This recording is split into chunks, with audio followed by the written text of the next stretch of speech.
Hello my dear students, how are you. So आज के इस वीडियो में हम पावर शेयरिंग जो चैप्टर है इसको कंटिन्यू करने वाले हैं और आज आपका जो चैप्टर है ये कंप्लीट भी हो जाएगा। ठीक है, ये जो है ये पार्ट 2 वीडियो है आपके इस चैप्टर की। पार्ट 1 जो वीडियो है वो ऑलरेडी अपलोडेड है। ठीक है, पिछली वीडियो में हम लोगों ने क्या किया है, जो 60% जो चैप्टर है उसको हम लोगों ने कंप्लीट कर लिया है। ठीक है, तो जो रिमेनिंग पोर्शन है उसको हम इस वीडियो में कंप्लीट करेंगे। तो अगर आप लोगों ने पार्ट 1 की जो वीडियो है उसको नहीं देखी है तो मेरी रिक्वेस्ट है कि आप लोग सबसे पहले जाके उस वीडियो को देख लीजिएगा। डिस्क्रिप्शन में आपको लिंक मिल जाएगा, क्योंकि जब आप उस वीडियो को देख लेंगे उसके बाद ही ठीक है आप क्या करेंगे, जो टॉपिक्स हैं उनको कनेक्ट कर पाएंगे। ठीक है, तो चलिए फिर लेट्स स्टार्ट दी वीडियो। चलिए, तो जो भी चीजें हम लोगों ने क्या की थी पार्ट 1 में डिस्कस की थी, ठीक है, हम लोग क्या करते हैं शॉर्ट में उसको रीकैप कर लेते हैं, जिससे क्या होगा हम लोग जो टॉपिक्स हैं उनको कनेक्ट कर पाएंगे। जो टॉपिक्स हम लोगों ने पढ़े थे और जिस टॉपिक को हम लोग पढ़ने वाले हम लोग क्या करेंगे, कनेक्ट कर पाएंगे। ठीक है, तो हम लोग क्या कर देते हैं, एक बार रीकैप कर लेते हैं जो भी हम लोगों ने कवर किया था। चलिए, सो पार्ट 1 में हम लोगों ने क्या देखा था, पार्ट 1 में हमने देखा था कि case study of Belgium and Sri Lanka.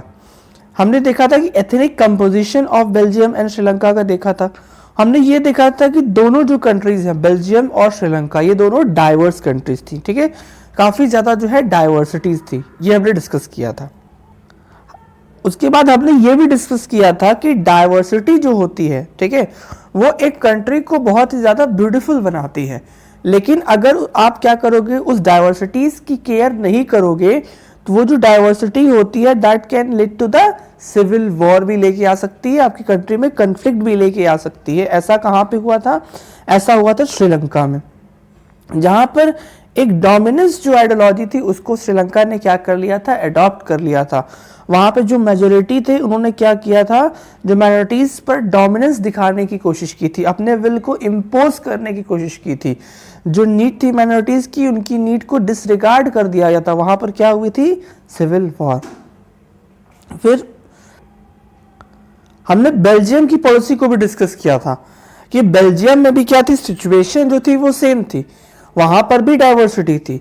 लेकिन जो स्टेप बेल्जियम गवर्नमेंट ने लिया था, उन्होंने जो अपनी डाइवर्सिटीज को समझा था कि अगर हम अपनी कंट्री में क्या करना चाहते हैं कि अपनी कंट्री को में पीसफुल जो है, अपनी कंट्री में पीस हैप्पीनेस को अगर हम क्या करना चाहते हैं, देखना चाहते हैं, तो हमको सभी कल्चर को साथ में लेकर चलना होगा। तो वहां पर क्या किया था कि बेल्जियम ने अपने कॉन्स्टिट्यूशन में काफ़ी ज़्यादा अमेंडमेंट्स किए थे और बहुत ज़्यादा स्टेप लिए थे, जिससे वहाँ के जो सभी लोग हैं, हर तरह के कास्ट के लोग हैं, वो मिलजुल कर रह सके।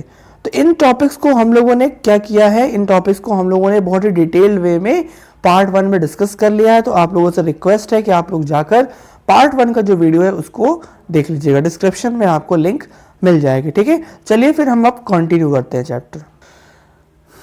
अब हम देखते हैं कि why power sharing is desirable. कि अगर कोई एक कंट्री कहती है कि वो कंट्री क्या है, एक डेमोक्रेटिक कंट्री है, that country is a democracy, तो वहां पर ये डिजायर क्यों होती है कि वहां पे पावर शेयरिंग होनी ही चाहिए। ठीक है, ऐसा क्यों है, चलिए इसको हम लोग क्या करते हैं, बहुत ही डिटेल वे में डिस्कस करते हैं। इसके देखिए 2 रीजंस हो सकते हैं। ठीक है, एक प्रूडेंशियल रीजन हो सकते हैं, एक मोरल रीजन हो सकते हैं। ठीक है, इन दोनों चीजों को हम लोग बहुत ही डिटेल वे में डिस्कस करने वाले हैं। देखिए, अगर हम प्रूडेंशियल रीजन की बात करें तो क्या कहता है कि power sharing is good because it help to reduce the possibility of conflict between the social group. तो कहता है कि पावर शेयरिंग इसलिए जरूरी है कि ये क्या होती है, जो 2 सोशल ग्रुप के बीच में कंफ्लिक्ट हो सकते हैं उनके चांसेस को रिड्यूस कर देता है। जैसे कि बेल्जियम के केसेस में क्या हुआ था, बेल्जियम के केसेस में भी क्या थी, डाइवर्सिटी थी। ठीक है, लेकिन जब वहां पर क्या किया गया, पावर को शेयर किया गया, जब वहां पे पावर को शेयर किया तो वहां पे जो कन्फ्लिक्ट के चांसेस हो सकते थे, ठीक है, वो क्या हो गए, रिड्यूस हो गए।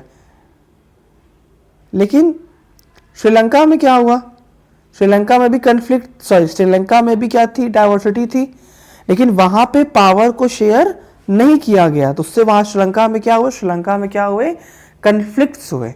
ठीक है, और लास्ट में क्या हुआ, सिविल वॉर हुआ। तो ये रीजन है। ठीक है, इसको अभी हम लोग और ज्यादा अच्छे से डिटेल वे में भी डिस्कस करेंगे आगे। मैं शॉर्ट में एक आपको ब्रीफ बस इंट्रोडक्शन दे रहा हूं।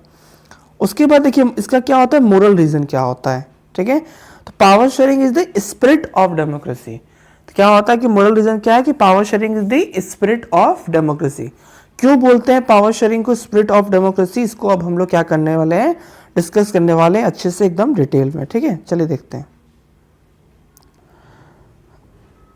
तो जो पहला रीजन है potential region of power sharing, ठीक है, चलिए इसको हम लोग क्या करते हैं डिटेल में डिस्कस करते हैं। देखिए conflict leads to the violence and political instability. So power sharing is a good way to ensure the stability in the political order. देखिए कहता है कि सोशल जो कन्फ्लिक्ट्स हैं इससे क्या होता है कि कंट्री में वायलेंस भी हो जाते हैं और पॉलिटिकल इंस्टेबिलिटी रहती है। कि भाई सीधी सी बात है कि अगर मान लीजिए वहाँ पर पावर शेयरिंग नहीं की गई है, वहाँ पे क्या हो रही है कि पार्शलिटी हो रही है, तो उससे क्या होगा जिस भी ग्रुप के साथ पावर को कम शेयर किया गया वो ग्रुप क्या करेगी, डिमांड करेगी, डिमांड पूरी नहीं होगी तो वहाँ पर क्या होगा, वायलेंस होगा। और उससे क्या होगा कि जो पॉलिटिकल इंस्टेबिलिटी आएगी, यानी कि जो गवर्नमेंट है वो स्टेबल नहीं रह पाएगी। क्यों? क्योंकि सभी लोग क्या करेंगे, क्लेम करेंगे गवर्नमेंट क्या कर रही है, कोई स्टेप नहीं ले रही है, कोई डिसीजन नहीं ले रही है। वायलेंस को क्या करने के लिए, रिड्यूस करेंगे, रिड्यूस करने के लिए फिर ये डिमांड करेगी कि गवर्नमेंट क्या करे, वो रिजाइन दे। तो इससे क्या होगा कि पॉलिटिकल इंस्टेबिलिटी आती है। और अगर पॉलिटिकल इंस्टेबिलिटी रहेगी कंट्री में तो कंट्री क्या करेगी, डेवलप नहीं कर पाएगी। क्यों? क्योंकि गवर्नमेंट जो है वो स्ट्रॉन्ग डिसीजन नहीं ले पाएगी, ठीक है। तो ये पावर शेयरिंग जो होता है एक गुड वे है जिससे क्या कर सकते हैं, इंश्योर कर सकते हैं स्टेबिलिटी को। कि जब आपने क्या कर दिया, पावर को शेयर कर दिया, उससे क्या हो रही है कि सबकी डिमांड क्या हो रही है, फुलफिल हो रही है। मेजोरिटी की डिमांड भी फुलफिल हो रही है, माइनॉरिटीज की डिमांड भी फुलफिल हो रही है, तो वहां पर कोई भी कंफ्लिक्ट नहीं होंगे। जब कोई भी कंफ्लिक्ट नहीं होगा तो वहां पर क्या रहेगा, स्टेबिलिटी रहेगी। और जब स्टेबिलिटी रहेगी तो वहां पर जो गवर्नमेंट होगी वो स्ट्रॉन्ग डिसीजन ले पाएगी जिससे कंट्री क्या होगी, वो डेवलप करेगी। क्लियर हुआ? चलिए आगे next. Imposing the will of the majority community over the others may look like attracting options in the short run, but in long run it undermine the unity of the country. देखिए अगर मान लीजिए कि कोई country या कोई एक society ये सोचती है कि अगर मेजोरिटी जो कम्युनिटी है उसकी जो विल को, ठीक है, इम्पोज करना माइनॉरिटीज पे, ये क्या होता है, एक अट्रैक्टिव ऑप्शन लगता है। तो ये जो है वो शॉर्ट टर्म के लिए ही है, ठीक है। लॉन्ग टर्म के लिए आप ऐसा नहीं कर सकते। कुछ समय के बाद क्या होगा, वो यूनिटी जो है नेशन की उसके लिए डेंजरस बन जाएगा। जैसे कि मान लीजिए कि जब सिविल वॉर हुई होगी श्रीलंका में तो क्या वहां पर केवल माइनॉरिटीज की जाने गई होंगी? ऐसा नहीं है। जो मेजोरिटीज थे उनको भी क्या करना होगा, क्या किया होगा, काफी लॉस का सामना करना पड़ा, उनकी भी जाने गई होंगी। तो इसके साथ साथ क्या करता है कि अगर आप क्या करते हो, जो मेजोरिटी के विल को इम्पोज करते हो तो वो शॉर्ट टर्म के लिए तो वो एक अट्रैक्टिव ऑप्शन लग सकता है, लेकिन लॉन्ग टर्म के लिए वो क्या करेगा, वो मेजोरिटीज के लिए भी वो डेंजरस होगा और कंट्री की जो यूनिटी है उसके लिए भी वो डेंजरस साबित होगा, ठीक है। यहां पर भी यही चीज दिया हुआ है कि tyranny of the majority is not oppressive only for the minority but it often brings ruin to the majority. जो मैंने कि आपको बताया कि अगर आप करते हो कि मेजोरिटी की विल को आप इम्पोज कर रहे हो, अगर आप सुपरमेसी दिखा रहे हो, ठीक है, मेजोरिटी का, तो उससे क्या होगा, वो केवल माइनॉरिटीज के लिए ही डेंजरस नहीं है, वो मेजोरिटी के लिए भी डेंजरस होगा। क्योंकि जब माइनॉरिटीज क्या करेगी, बाउंस बैक करेगी, ठीक है, वो क्या करेंगे, जब हो सकता है कि वो वेपन्स उठा लें, आर्म्स उठा लें, तो वहां पर क्या होगा, मेजोरिटीज को भी उसके लिए क्या करना होगा, एक ह्यूज कॉस्ट पे करना पड़ेगा, ठीक है। तो इसलिए क्या होता है कि it is prudential to share the power because it reduce the possibility of the conflict. इसीलिए ये प्रूडेंशियल होता है, इट मीन दैट आप कह सकते हो ये बेनिफिशियल होता है, ये एक समझदारी भरा डिसीजन होता है कि क्या किया जाए, पावर को शेयर कर दिया जाए। इससे क्या होगा कि जो सोशल ग्रुप के बीच में जो कन्फ्लिक्ट के चांसेस होंगे वो क्या होंगे, रिड्यूस हो जाएंगे, जैसा कि बेल्जियम में हुआ था लेकिन श्रीलंका में नहीं हुआ, जिसके कारण से हमने क्या किया कि दो अलग अलग रिजल्ट को देखा in spite of the same situation, ठीक है। क्लियर हुआ स्टूडेंट्स? चलिए आगे बढ़ते हैं। देखिए अब देखते हैं कि moral reason of power sharing क्या है। तो मोरल का मतलब देखिए क्या होता है, नैतिकता, ठीक है, कि मतलब ये मोरल रीजन है कि ये तो होना ही चाहिए। जैसे कि power sharing is the spirit of democracy, ठीक है। तो आपको पता है ना स्पिरिट क्या होती है। तो जो अगर आप कहते हो कि we are a democratic country, तो उसमें जो पावर शेयरिंग है वो उसकी एक स्पिरिट है, आप कह सकते हो कि उसकी एक सोल है। डेमोक्रेसी में पावर शेयरिंग होनी ही चाहिए, ठीक है, कि विदाउट पावर शेयरिंग जो है वो आप डेमोक्रेसी को, एक ट्रू डेमोक्रेसी को अचीव नहीं कर सकते हो। क्यों नहीं कर सकते हो, आइए देखते हैं। देखिए, A democratic rule involves sharing power with those who are affected by the effects, ठीक है। People have a right to be consulted how they are to be governed। ये क्या बोलता है कि a democratic rule involves sharing power with those who are affected by its effect। देखिए, कहता है कि जो एक डेमोक्रेटिक रूल होता है उसमें जो भी लोग क्या कर रहे हैं कि इससे इफेक्ट हो रहे हैं, ठीक है, उनके साथ क्या होनी चाहिए, पावर शेयर होनी ही चाहिए। अब ऐसा नहीं कि वो क्या करें कि डायरेक्टली डिसीजन मेकिंग में पार्टिसिपेट करें, लेकिन जो भी जो है रूलर है वो क्या करे, जब वो क्या कर रहा है डिसीजन ले रहा है, तो वो क्या करे, जो लोग हैं जो उससे इफेक्ट होने वाले हैं, ठीक है, उनकी भी नीड को क्या करे, ध्यान में रखते हुए कोई भी डिसीजन को ले। जिससे क्या होगा कि जो लोग हैं, देखिए डेमोक्रेसी का मतलब क्या होता है, डेमोक्रेसी का मतलब क्या होता है कि normally all about the people, ठीक है। तो इसीलिए जब भी क्या किया जाए, डेमोक्रेटिक कंट्री में डिसीजन लिया जाए, तो उस डेमोक्रेटिक कंट्री में जो भी लोग क्या कर रहे हैं उस डिसीजन से इफेक्ट होने वाले हैं, उनकी नीड को भी क्या किया जाए, पूरा किया जाए, ठीक है। नेक्स्ट क्या कहता है, people have a right to be consult how they are to be govern.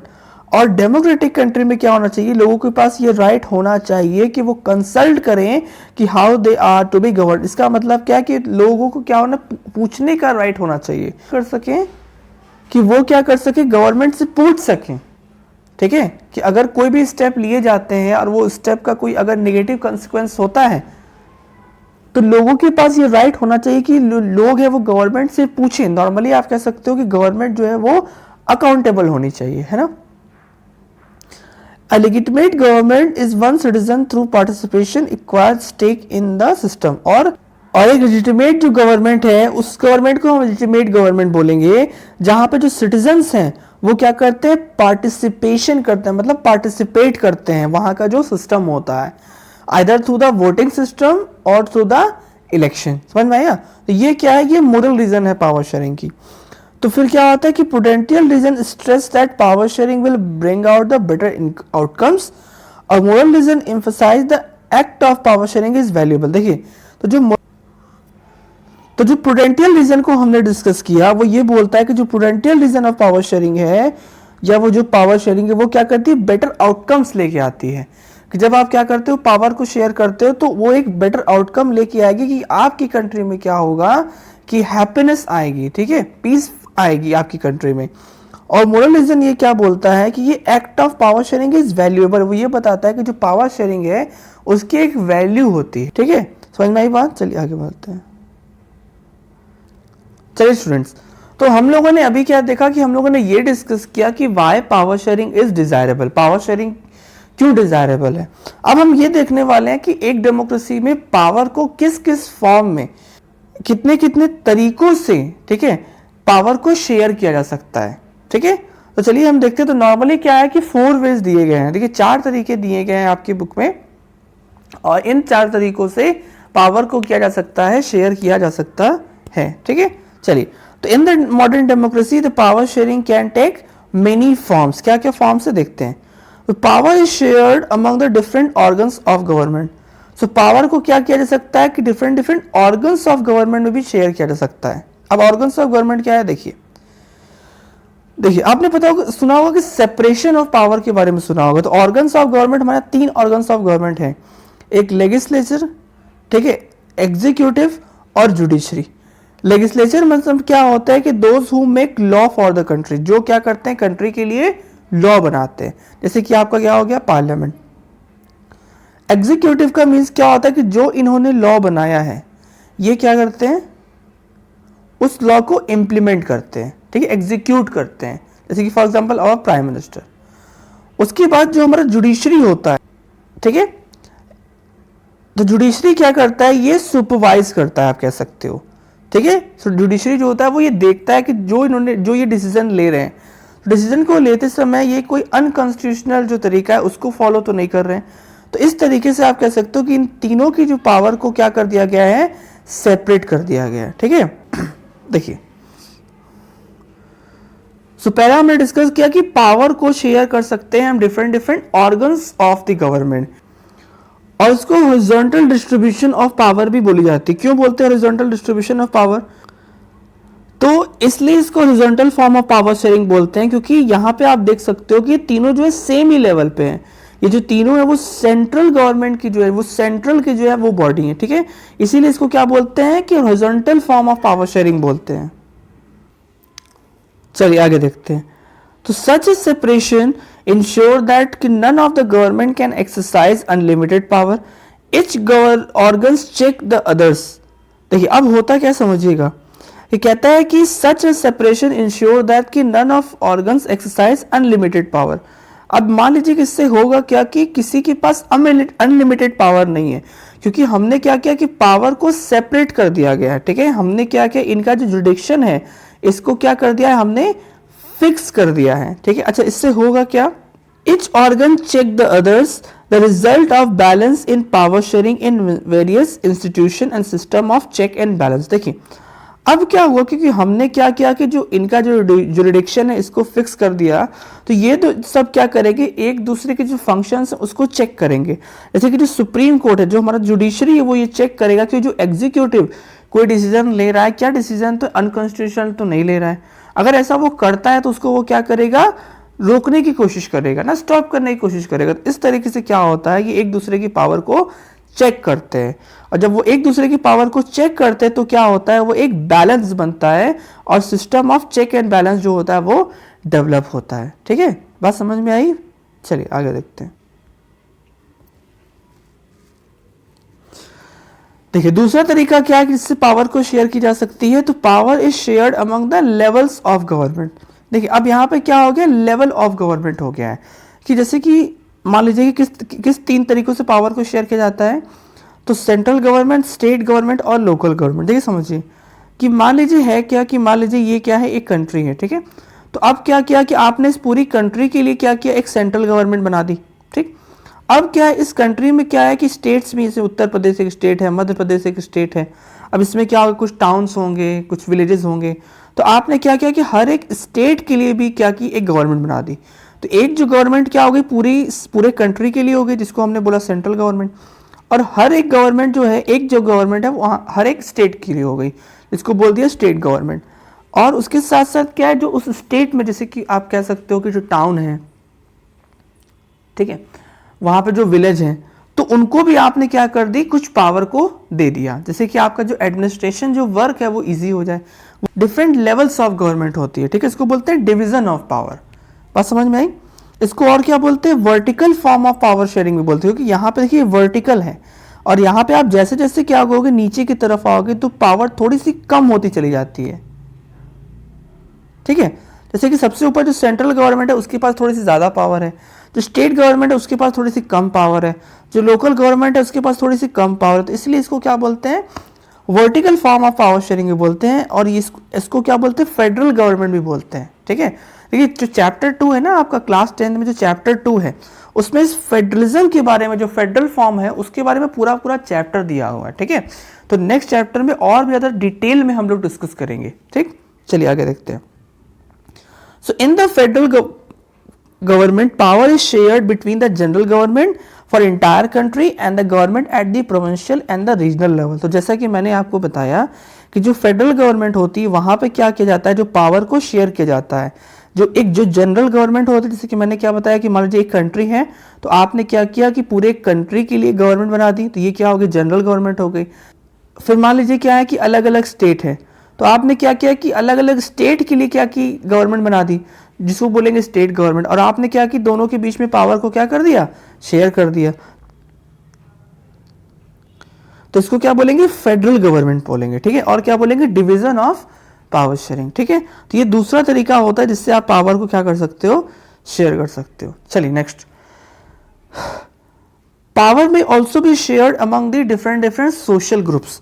अब देखिए सोशल ग्रुप्स क्या होते हैं, तो ये जैसे कि मान लीजिए कि आपने क्या किया कि लैंग्वेज के बेसिस पे, रिलीजन के बेसिस पे आपने क्या किया, कुछ ग्रुप्स बना दिए। जैसे कि अगर हम क्या करें कि मान लीजिए जैसे बेल्जियम की बात करें, तो वहाँ पे क्या था कि लैंग्वेज के बेसिस पे ग्रुप था, जैसे कि डच का एक ग्रुप था आप कह सकते हो, जो फ्रेंच थे उनका एक ग्रुप था आप कह सकते हो।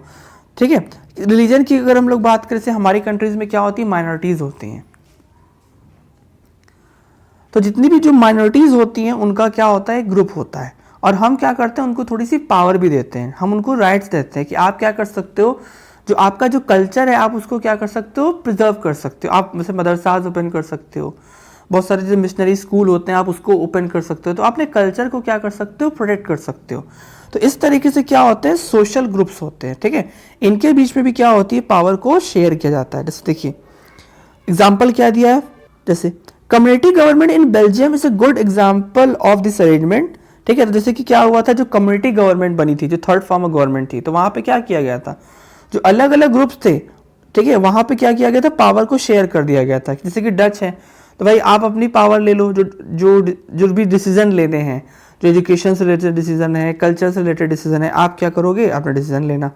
जैसे फ्रेंच थे, तो उनको भी क्या की थी, एक कम्युनिटी गवर्नमेंट बना दी थी, उनको भी पावर दे दी गई थी। तो इस तरीके से कम्युनिटी गवर्नमेंट बना के क्या कर दिया गया था, पावर को शेयर कर दिया गया था। So it is a form of the social group, ठीक है।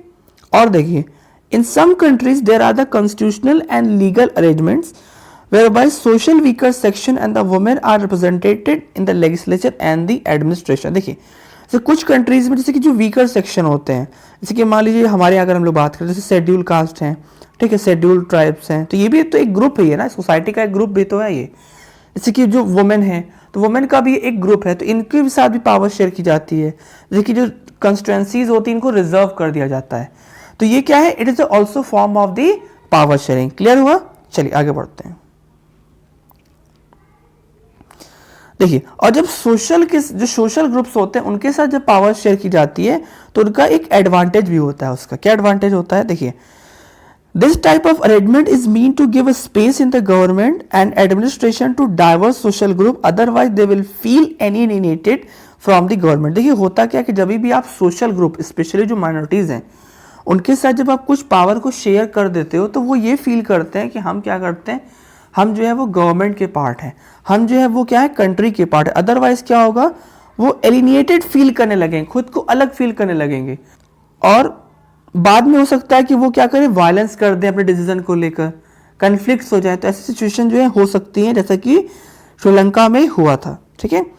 And this method is used to give fair minority community in a fair power, ठीक है। तो इस तरीके से आप क्या कर सकते हो, पावर को शेयर करके जो माइनॉरिटीज हैं उनके साथ भी आप जस्टिस कर सकते हो, और जिससे क्या होगा कि आपकी कंट्री में क्या होगा, जो जो पीस है, जो हैप्पीनेस है, वो सिक्योर रहेगी, ठीक है। चलिए आगे बढ़ते हैं।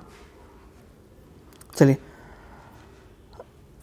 लास्ट पॉइंट क्या है, power can be shared by the political parties and the pressure groups and the movement. अब देखिए प्रेशर ग्रुप क्या होता है, पॉलिटिकल पार्टीज तो आपको पता होगा, प्रेशर ग्रुप क्या होता है, जैसे कि रिसेंटली आपने सुना होगा कि हमारी गवर्नमेंट ने क्या किया था, एक फार्म बिल पास किया था, ठीक है। तो वहां पे जो फार्मर्स का क्या था, ग्रुप था, उन्होंने क्या किया था, उस लॉ को एक्सेप्ट करने से मना कर दिया था। तो बाद में क्या हुआ था कि जो गवर्नमेंट थी उसको उस बिल को वापस लेना पड़ता, उस लॉ को वापस लेना होता था। तो इस तरीके से क्या होता है कि अलग अलग जो कम्युनिटीज होती है उनका एक ग्रुप होता है, जैसे ट्रेडर्स हैं, तो उन्होंने क्या किया, अपना एक ग्रुप बना लिया। अब वो डिमांड करने लगे गवर्नमेंट से कि आप क्या करिए, ये पॉलिसीज बनाइए, वो पॉलिसीज बनाइए। तो इस तरीके से क्या होता है, एक प्रेशर ग्रुप होता है। ये क्या करते हैं, गवर्नमेंट्स पे प्रेशर बनाते हैं कि कुछ सर्टेन पॉलिसीज को लेकर जो उनके लिए क्या होंगे, बेनिफिशियल्स होते हैं। चलिए देखिए, अब देखिए पहले पॉलिटिकल पार्टीज की अगर हम लोग बात करें तो डेमोक्रेसी है। अब डेमोक्रेसीज में क्या होती है, पॉलिटिकल पार्टीज होती हैं और उसमें क्या होता है, कंपटीशन होता है। भाई पॉलिटिकल पार्टी से तो कंपटीशन तो होगा ही ना। अब क्या होता है कि सच कंपटीशन इंश्योर दैट कि power does not remain in one hand. And देखिए अब क्या होगा कि जो कंपटीशन होता है इससे ये होता है कि पावर जो है वो एक के हाथ में नहीं रहती, एक पॉलिटिकल पार्टीज के हाथ में नहीं रहती।